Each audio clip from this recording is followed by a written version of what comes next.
नमस्कार, बहुत बहुत स्वागत आपका आदि टीवी पर। मैं हूं आपके साथ पारुल। आज बात करेंगे धर्म पथ पर मोहन सरकार। मध्य प्रदेश के मुख्यमंत्री डॉक्टर मोहन यादव के नेतृत्व में मध्य प्रदेश धार्मिक पुनर्जागरण के पथ पर आगे बढ़ रहा है। डॉक्टर मोहन यादव की सरकार ने प्रदेश ही नहीं बल्कि देश के सभी आस्थावानों की आस्था का सम्मान करते हुए मध्य प्रदेश के धार्मिक स्थलों को विश्व स्तरीय धार्मिक पर्यटन क्षेत्र के रूप में विकसित किया है। वहीं राम वनगमन पथ प्रभु श्री राम की स्मृतियों को संजोने का अद्भुत प्रयास है। डॉक्टर मोहन यादव राम वनगमन पथ के विकास के लिए सक्रिय रूप से कार्य कर रहे हैं। वो श्री रामचंद्र पथ गमन न्यास के अध्यक्ष हैं और इस परियोजना पर प्राथमिकता से कार्य कर रहे हैं। जबलपुर वर्ल्ड रामायण कॉन्फ्रेंस में पहुंचे सीएम डॉक्टर मोहन यादव ने मध्य प्रदेश में धार्मिक स्थलों पर किए जा रहे तमाम विकास कार्यों का ब्यौरा दिया और चित्रकूट के बारे में बताया। मुख्यमंत्री डॉक्टर मोहन यादव ने कहा कि भगवान राम और कृष्ण से ही दुनिया में भारत की पहचान बनी। आदर्श शासन और समरसता भगवान राम ने सिखाया है। आज चित्रकूट से लेकर धार्मिक स्थलों पर किए जा रहे विकास कार्य के बारे में हम बातचीत करने की कोशिश करेंगे। साथ ही जानेंगे कि भगवान राम के आदर्शों पर चलकर डॉक्टर मोहन यादव किस तरह धार्मिक स्थलों का विकास कर रहे हैं और आदर्श शासन कैसे स्थापित कर रहे हैं। पहले एक रिपोर्ट देख लेते हैं।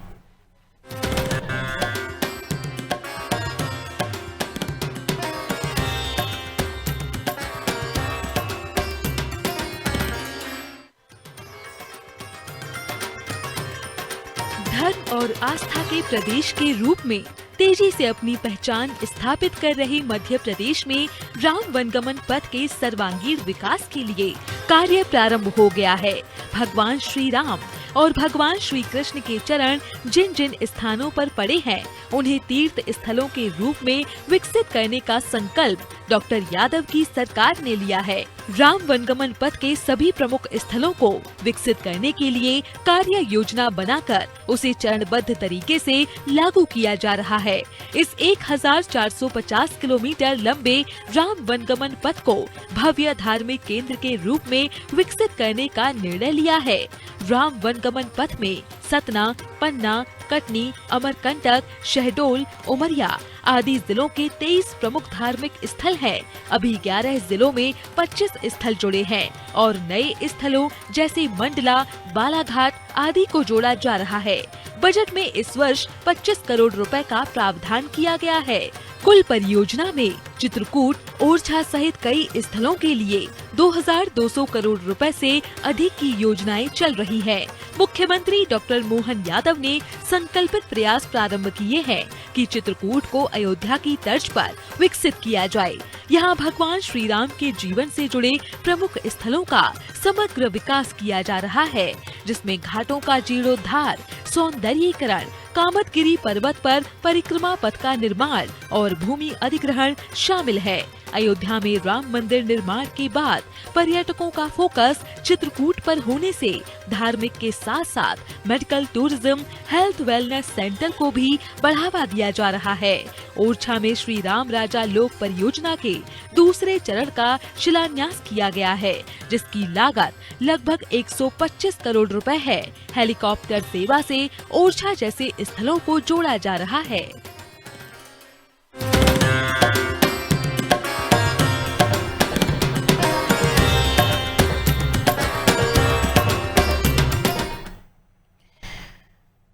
तो राम वनगमन पथ एक सड़क या पर्यटन नहीं है, बल्कि आप देखिए तो आस्था का जीवंत इतिहास है। आज इसे सनातन संस्कृति के संरक्षण के रूप में भी देखा जा सकता है। चित्रकूट, सतना, अमरकंटक जैसे स्थल समग्र विकास यहाँ आने वाली पीढ़ियों को राम कथा, राम पथ, भगवान राम के आदर्शों से सीधे तौर पर जोड़ेगा। और मुख्यमंत्री डॉक्टर मोहन यादव जिस तरीके से उन बातों का ध्यान रखते हुए राम वनगमन पथ का विकास कर रहे हैं, ये अपने आप में अद्भुत है। आइए इसे और भी हम जान लेते हैं। हमारे साथ जो मेहमान जुड़ रहे हैं उनसे आपका परिचय करा देती हूं और समझने की कोशिश होगी कि वो इस विषय पर अपनी क्या राय रखते हैं। रमेश शर्मा जी वरिष्ठ पत्रकार हैं, आप हमारे साथ जुड़े। रमेश सर, बहुत बहुत स्वागत है आपका। डॉक्टर मदन गोपाल दास महाराज जी महंत कामतानाथ मंदिर से हैं आप, बहुत बहुत स्वागत करती हूँ आपका महंत जी। सबसे पहले रमेश सर आप ही से शुरुआत करती हूँ। एक बहुत महत्वपूर्ण विषय है जिस पर हम हमेशा बात करते हैं, लेकिन आज क्योंकि हम उन चीज़ों को होता हुआ देख रहे हैं, बहुत समय पहले से ही हमने हिंदुत्व, भगवान राम का नाम सुना है। भारतीय जनता पार्टी जैसे जैसे और सीटें बढ़ती रही, जब वो 2 सीटों पर थे तब भी हमने इन तमाम चीज़ों को बहुत ही महत्वता उनके मुख से सुना। लेकिन अब ये हम पूरे दुनिया में देख रहे हैं कि क्या किस तरह से देश में हिंदू धर्म और भगवान राम को महत्व हम देते हैं और बाकी देश दुनिया के लोग भी अब उसे उसी तरीके से देखने लगे हैं। लेकिन अगर मैं आपसे समझने की कोशिश करूं कि आज आप जब राम पथ को देख रहे हैं, वहां पर जिस तरीके से विकास देख रहे हैं, 1450 किलोमीटर लंबे इस मार्ग को तय करते समय किन ऐतिहासिक, धार्मिक, पुरातात्विक स्रोतों को आधार बनाया जाएगा, इन सारी चीजों का अगर हम बात करें, रोजगार से ये चीजें कैसे जुड़ेंगी, क्या देखते हैं आप? रमेश शर्मा सर जी। देखिए, मोटे तौर पर एक बात तो ये समझ लीजिए, राम पथ गमन पर बहुत वर्षों से बात हो रही थी, लेकिन अगर उसको अपना अमली जामा पहनाया है, उस पर काम शुरू किया है, तो डॉक्टर मोहन यादव सरकार ने उस पर काम शुरू किया है। और राम जी को केवल धर्म का और हिंदुत्व का ही प्रतीक नहीं माना जाना चाहिए। राम जी के चिन्ह पूरी दुनिया में मिलते हैं। आप कल्पना कर सकते हैं, ईरान में एक रामसर नगर का नाम है, तो बहुत संभव है कि वो रामेश्वरम शब्द से बिगड़ करके रामसर बना होगा।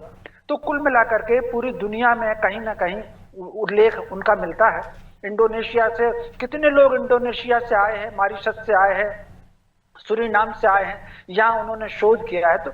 तो कुल मिलाकर के मध्य प्रदेश की वो धरती है जहाँ राम जी ने अपना वनवास काल का अधिकांश समय उन्होंने यहाँ बिताया हुआ है।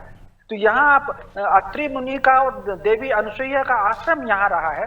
बल्कि ये जो रूट अभी तय हुआ है कि उत्तर प्रदेश से आगे आकर के बिंद से और सीधे वो चले जाते हैं शहडोल और क्रॉस करते हैं, तो लेकिन इसी बीच में ऐसे उल्लेख भी मिलते हैं कि अपने वन यात्रा में राम जी रायसेन जिले में भी आए हैं और विदिशा में भी आए हैं।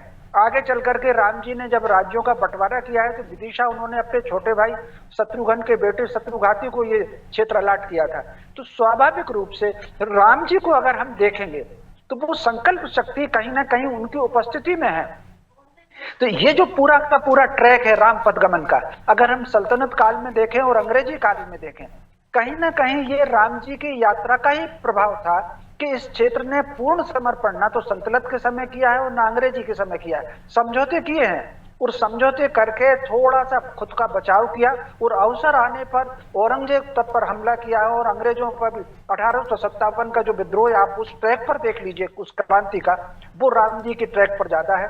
तो हमको विकास तो करना है, आसमान की ऊंचाइयों पर जाना है, लेकिन हमको अपनी विरासत को सहेजना है। राम जी कहीं ना कहीं मध्य प्रदेश का ये जो धरती है, इसमें एक महत्वपूर्ण विरासत है। वो अगर स्थल डेवलप होंगे तो 3-4 चीजों का संदेश मिलेगा। ये ठीक है कि आज के समय में, क्योंकि अगर पर्यटन के रूप में आएंगे, तीर्थाटन के रूप में आएंगे, या उसमें अलग देशाटन के रूप में आएंगे, तो दुकानें भी खुलेंगी, लोगों को रोजगार भी मिलेगा, वो तो ठीक है। लेकिन कहीं ना कहीं व्यक्तियों की संकल्प शक्ति जागृत होगी, आत्मविश्वास जागृत होगी, और विषम परिस्थिति में भी कैसे मुस्कुराते हुए अपने जीवन को जीना है और लक्ष्य पर चलना है। ये राम जी के संदेश से हम अगर परिवार की बात करते हैं, कुटुंब की बात करते हैं, तो आप अगर देख सकते हैं कि उनका ऐसा व्यक्तित्व है कि माँ के प्रति कैसा दायित्व हो, पत्नी के प्रति कैसा दायित्व हो, पिता के प्रति कैसा दायित्व हो, मित्र के प्रति कैसा हो, शत्रु के प्रति भी कैसा हो।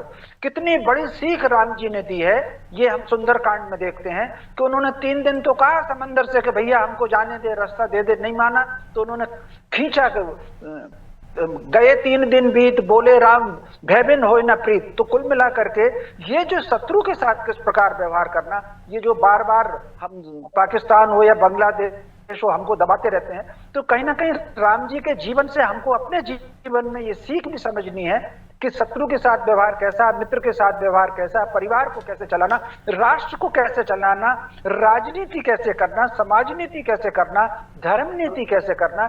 मैं समझता हूं एक व्यक्तित्व को ये राम पथगमन केवल संस्कृति, पर्यटन या तीर्थाटन का माध्यम नहीं होगा, समाज में संस्कार देने का भी माध्यम करने का सरकार ये काम कर रही है। निश्चित रूप से इसकी प्रशंसा की जानी चाहिए। जी बिल्कुल, मैं लौटूंगी आपके पास रमेश सर। महन जी भी हमारे साथ जुड़े हुए हैं। महन जी, जिस प्रोजेक्ट की हम बात कर रहे हैं, जैसे कि रमेश सर ने भी कहा कि काफ़ी लंबे समय से इसको लेकर चर्चाएं थी, लेकिन अब इसको अमली जामा पहनाते हुए हम अब देख रहे हैं 1450 ऐसी चीज़ें होंगी, जगहें होंगी जिनको विकसित किया जाएगा। और उसके साथ साथ इस कॉरिडोर में प्रत्यक्ष अप्रत्यक्ष रूप से रोजगार, साथ ही साथ हम संस्कृति की बात करें तो आने वाली पीढ़ी को हम इन सारी चीज़ों से अवगत करा पाएंगे जो कहीं ना कहीं भटक रही है। आपने नए साल के भी कई सारे वीडियोस देखे हुए हैं। कहीं ना कहीं इस तरह के प्रयास इन लोगों को, आज की जनरेशन को, जेनजीज को उस पथ पर लाने के लिए, उस संस्कृति से परिचित कराने के लिए भी एक प्रयास है। और राम वनगमन पथ, जिसको लेकर हम कहते हैं कि सिर्फ एक रास्ता नहीं, एक सड़क नहीं है, ये हम देख रहे हैं अयोध्या, चित्रकूट, सतना, इन तमाम चीज़ों पर हम जो विकास होते हुए देख रहे हैं। सीधे तौर पर देश के नक्शे पर धार्मिक पर्यटन को किस तरीके से विकसित करा, और साथ ही साथ हमारी आध्यात्मिक सोच, हमारी जो परंपराएं हैं, हमारे हिंदुत्व को, इन तमाम चीज़ों को वहाँ पर हम आता हुआ या फिर हम प्रदर्शित होता हुआ देख रहे हैं। महन जी, सभी को जय श्री सीताराम। जिस प्रकार से सभी तीर्थों का विकास हो रहा है, वैसे ही सरकार श्री चित्रकूट धाम की ओर भी आकर्षित है, क्योंकि राम जी का चरित्र बहुत उदात्त है और उसमें सबसे महत्वपूर्ण भगवान की वनवास की लीला ही है, जो सभी युवाओं को भी प्रेरित कर रही है, संपूर्ण मानव जाति को भी प्रेरित कर रही है। जहाँ जहाँ चरण पड़े रघुवर के, भगवान ने जहाँ जहाँ पर अपने चरण रखे हैं, जहाँ जहाँ भगवान ने लीलाएं की हैं, उनमें सर्वाधिक मुख्य चित्रकूट धाम केंद्र रहा है। चित्रकूट धाम में भगवान ने सर्वाधिक लीलाएं की हैं और अपने इस उदात्त चरित्र को संपूर्ण जगत को ही प्रकाशित किया है कि मानव को कैसे किन किन पड़ाव पर चलना चाहिए।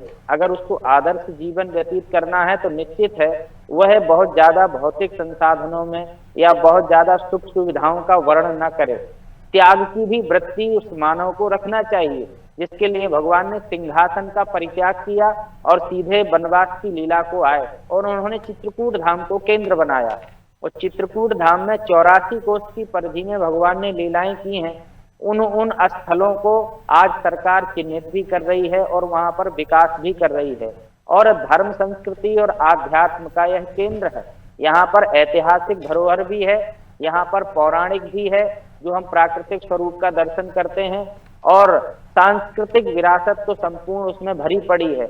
हम आध्यात्म को लेकर के अगर हम चिंतन करते हैं श्री चित्रकूट धाम का, तो आध्यात्म जगत के रूप में वह राजधानी है, केंद्र बिंदु है श्री चित्रकूट, जहाँ पर अनेक हजार ऋषि मुनियों ने तप किया है। आज भी साधु यहाँ पर उसी भाव को लेकर के रमण कर रहे हैं। और आज वर्तमान में मैं स्वागत करूंगा सरकार का, जो इतना बड़ा प्रोजेक्ट लेकर के आई है और यहाँ पर विकास कर रही है। बहुत सारे श्रद्धालु चित्रकूट धाम आएंगे, यह तीर्थ है। हम ठीक है पर्यटन की दृष्टि से देखते हैं और कई दृष्टि से चित्रकूट को देख रहे हैं कि, लेकिन मैं सबसे हाथ जोड़ करके प्रार्थना करूंगा, ये तीर्थ है, ये तपोभूमि है। अन्य चीजों में चित्रकूट को मत लेना चाहिए हम लोगों को। और निश्चित है उसी भाव से लोग आज भी आ रहे हैं।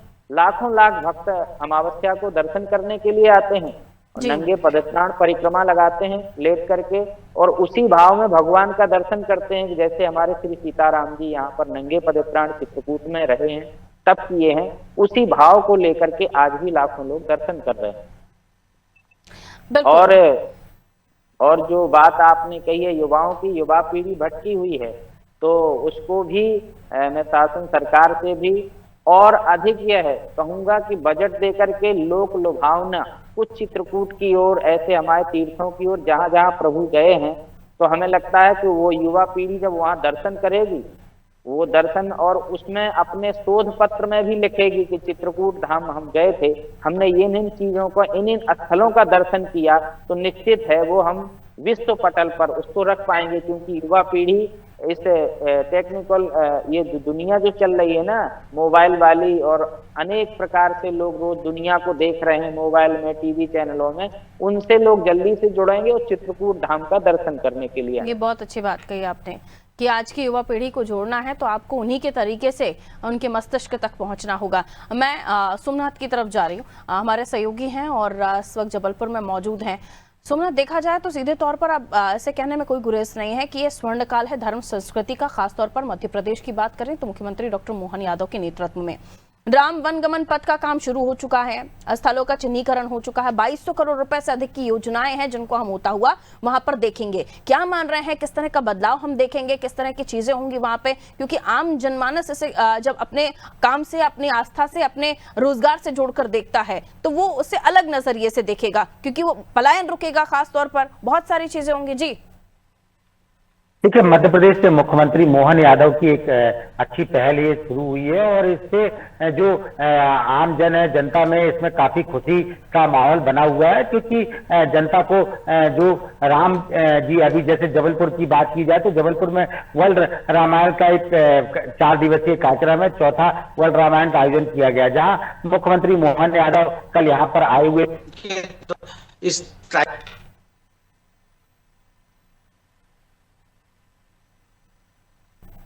क्या मैं और ये वर्ल्ड रामायण को लेकर एक ऐतिहासिक बात कही गई थी कि इसमें देश से तो आए हुए लेकिन विदेशों से भी लोग इसमें आए हुए थे और वर्ल्ड रामायण में एक से एक अनोखी प्रदर्शनी लगाई गई है। राम का बाल रूप से लेके उनके जो राम कथा में जितने भी उनके पात्र हुए, जहां भी उन्होंने लंका दहन से लेके हनुमान जी का, ये सारे उसमें चित्रण किया गया। तो एक बड़ा कार्यक्रम आयोजित किया जा रहा है यहाँ पे मानस भवन में, और इसमें सबसे खास बात यह कि विदेशी जो नागरिक यहाँ पे आए हैं उनके द्वारा जो रामायण है, रामचरितमानस है, उनका उल्लेख काफी अच्छे से किया जा रहा है और उनका धार्मिक आस्था जो भारत से जुड़ी हुई है, उनका कहना यही है कि जो भारत में राम जी कि जो जहां राम मंदिर है और चित्रकूट है, ऐसे कुछ धार्मिक स्थल है जहां पर उनके द्वारा देखा गया और काफी अच्छा अनुभव किया गया है।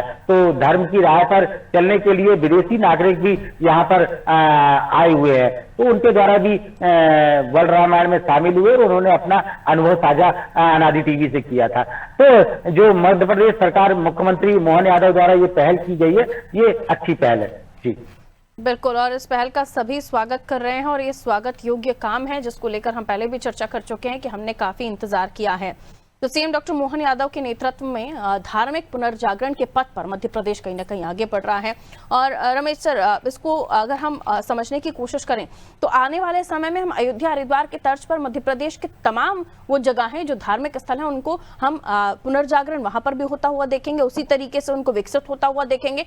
और जिस तरीके से और ट्रांसपोर्टेशन भी जोड़ा जा रहा है कि लोग वहां पहुंचने में उनको आसानी हो, अगर विदेशी नागरिक आ रहे हैं तो उन्हें वहां पहुंचने में आसानी हो, इसकी हेली सेवा से लेकर तमाम और सुविधाएं ट्रांसपोर्टेशन से भी जोड़ी जा रही हैं।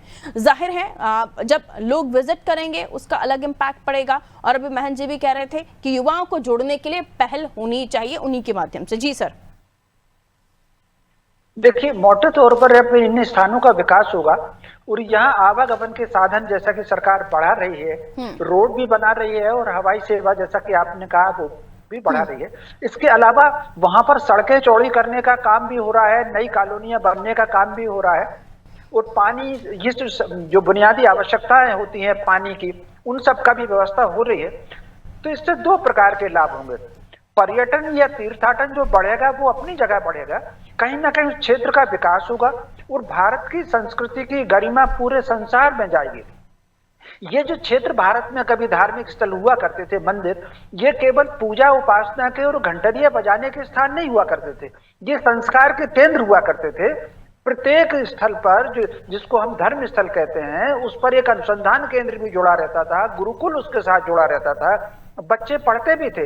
तो प्रत्येक रूप में अगर हम देखेंगे तो आज भी वहां पर अगर जो बच्चे पढ़ रहे हैं तो भले ही वो संस्कृत पढ़ रहे हैं, लेकिन एक समय वहां पे ज्ञान के भी अनुसंधान होते थे, तो लेखन कार्य भी वहां पर होता था, तो सारे के सारे ऋषि आश्रम वहां पर हुआ करते थे। तो मैं समझता हूं ये जो मोहन यादव जी ने उन क्षेत्रों के विकास की जो बात कही है, इससे कहीं ना कहीं वो जो भारतीय संस्कृति का गौरव रहा है और जिसके कारण भारत विश्व गुरु कहलाया है। अगर मोदी जी ने संकल्प लिया है कि 2047 तक वो भारत को विश्व का प्रसिद्ध राष्ट्र बनाएंगे, तो हमारी 2 ही विशेषताएं थी। एक तो हम विश्व गुरु के रूप में थे और दूसरा संपन्नता हमारी बहुत अच्छी थी। तो ये जो देश की संपन्नता तभी बढ़ेगी जब प्रदेशों की संपन्नता बढ़ेगी, और प्रदेशों की संपन्नता जब बढ़ेगी जब परिवार की संपन्नता बढ़ेगी, और परिवार की संपन्नता के साथ संस्कार आए ये जो राम पथगमन की पूरी योजना मध्य प्रदेश सरकार की है, ये प्रगति के साथ साथ कहीं ना कहीं प्रतिष्ठा वृद्धि की भी है, उस समृद्धि के साथ साथ संस्कार वृद्धि की भी है। मैं समझता हूँ संस्कृति और संस्कार के लिए ये जो परियोजना है, ये वाकई एक मील का पत्थर साबित होगी इसको। और लेकिन एक यहाँ जरूर मैं आपके माध्यम से कहना चाहूंगा, हर काम सरकार के भरोसे नहीं होता, ये कुछ काम समाज को भी करना चाहिए और संतों को भी करना चाहिए। जितने संत स्थान इस पूरे ट्रैक पर हैं राम पथगमन पर, इतने संत स्थान दूसरे स्थानों पर नहीं है। तो संत स्थानों को भगवत आराधना के साथ समाज के संस्कार का केंद्र भी बने, ताकि समाज उनसे जुड़े, क्योंकि आने वाला समय बहुत चुनौतियों भरा है और वो जो चुनौतियां हो सकती हैं वो सामाजिक जागृति से ही हो सकती हैं, और सामाजिक जागृति के लिए नींव का काम करेगी ये राम पथगमन योजना। जी बिल्कुल महंत जी, 2200 करोड़ रुपए से अधिक की ये योजना है, इन तमाम चीजों को लेकर चर्चाएं, लेकिन उसके इतर क्या हम साधु संतों से आज पूछें कि उन्होंने सोचा था कि राम वनगमन पथ को इतनी महत्वता देकर इतनी बड़ी राशि के साथ उसका निर्माण हो सकता था? स्वागत है, मध्य प्रदेश सरकार ने जो इतना बड़ा बजट दिया है और संरक्षण की बात कही है चित्रकूट धाम के और राम वन पथगमन के लिए, तो मैं डॉक्टर मोहन यादव जी जो यशस्वी मुख्यमंत्री हैं और हमारे प्रदेश के लिए लगातार चिंता कर रहे हैं और वो विशेष रूप से तीर्थों की ओर उनका आकर्षण है, तो मैं तो ये कहूँगा कि वो अच्छा है, यहाँ पर विकास करें और भी अच्छा बजट लाएं, लेकिन और भी चीज़ों का ये हम सबको ध्यान रखना होगा कि हमें वो पौराणिक चीज़ों को छिन्न भिन्न नहीं करना है, जो मठ मंदिर प्राचीन बने हुए हैं उनको छिन्न भिन्न नहीं करना है, जो जिला स्तर पर सहेजते हुए विकास करना है। हाँ, उनको भी देखना है, उनको भी संरक्षित करना है। और हमारे जो प्राकृतिक स्वरूप हैं, जैसे घाट बनाने की बात आई, बहुत अच्छा है, मंदाकिनी के किनारे घाट बनना चाहिए क्योंकि बहुत सारे लाखों लोग स्नान करने के लिए आते हैं जी। तो हमें पेड़ों का भी संरक्षण करना है और जो मंदाकिनी जी हैं उनका भी संरक्षण करना है, कहीं से वो बाधित तो नहीं हो रही हैं और ज्यादा कटाव नहीं हो रहा है, वो भी चीजें देख करके विकास करना है, चाहे वो कामदगिरी पर्वत हो, चाहे वो मंदाकिनी जी का तट हो, और हमारे पौराणिक ऐतिहासिक स्थल हैं और मठ मंदिर भी हैं प्राचीन चित्रकूट धाम में।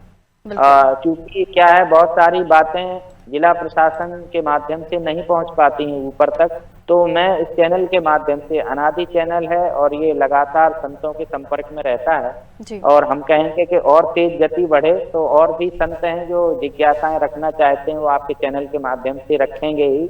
और जो अभी बात वो कह रहे थे कि पूजा पाठ घंटी का ही स्थान नहीं है और उसमें संस्कार शालाएं चलती हैं, तो संस्कार एक बृहद रूप में है, वहाँ पर शिक्षण भी है, पूजन भी है, अर्चन भी है, वेद पाठन भी है और तप भी है, योग भी है, अष्टांग योग है और रिसर्च भी है। प्रकृति के उन रहस्यों के बारे में यहाँ पर बताया जाता था ऋषियों के माध्यम से कि जो जिनसे आदमी बहुत दूर है, भौतिकवाद की ओर तो आकर्षित होता है लेकिन प्रकृति से बहुत दूर हो रहा है व्यक्ति, उनके रहस्यों को भी व्यक्ति को बताया जाता था, समझाया जाता था, उस पाठशाला में निरंतरता रहती थी। आज हम देख रहे हैं कि उनकी उपेक्षा हो रही है लगातार। हम धन कमाने की तो शिक्षा अर्जित कर लेते हैं लेकिन प्रकृति को नहीं जान रहे, नहीं समझ रहे, उसका दोहन यही वजह है कि कुछ चीज़ों का विकास का नाम देकर या कुछ जो इंडस्ट्रियल डेवलपमेंट एरियाज हैं या कुछ काम या फिर डेवलपमेंट का नाम देकर हम उसी प्रकृति के साथ कहीं ना कहीं खिलवाड़ कर रहे हैं, जिसे समझना भी ज़रूरी होगा। बहुत शुक्रिया महन जी आपका हमारे साथ जुड़ने के लिए। रमेश सर आपका भी बहुत शुक्रिया, सोमनाथ शुक्रिया जानकारी के लिए। तो अयोध्या हरिद्वार की तर्ज पर मध्य प्रदेश के घाटों को विकसित किया जा रहा है। इसके साथ ही पवित्र नगरी चित्रकूट विश्व स्तरीय धार्मिक एवं पर्यटन स्थल के रूप में विकसित होते हुए आप उसे देखेंगे। और इसी के साथ राम वनगमन पथ की जब आज चर्चा हो रही है तो ये केवल अतीत की हमारी यात्रा नहीं है। मध्य प्रदेश का राम वनगमन पथ केवल अतीत की यात्रा नहीं है, ये भविष्य की आधारशिला लिखने जैसा है। ये मध्य प्रदेश के भविष्य की आधारशिला की तरह है और जहां आस्था भी हम देख रहे हैं, अर्थव्यवस्था भी आप देख रहे हैं, आत्मनिर्भर भारत की झलक भी आप देख रहे हैं, तो इसका क्यों ना सभी स्वागत करें। तमाम चीजों से परे एक ऐसा प्रोजेक्ट था जिसका बहुत लंबे समय से इंतजार था और अब साधु संत भी इतनी बड़ी राशि स्वीकृत होने पर इस योजना के लिए स्वागत कर रहे हैं और धन्यवाद दे रहे हैं। इसी के साथ दीजिए मुझे इजाजत, नमस्कार।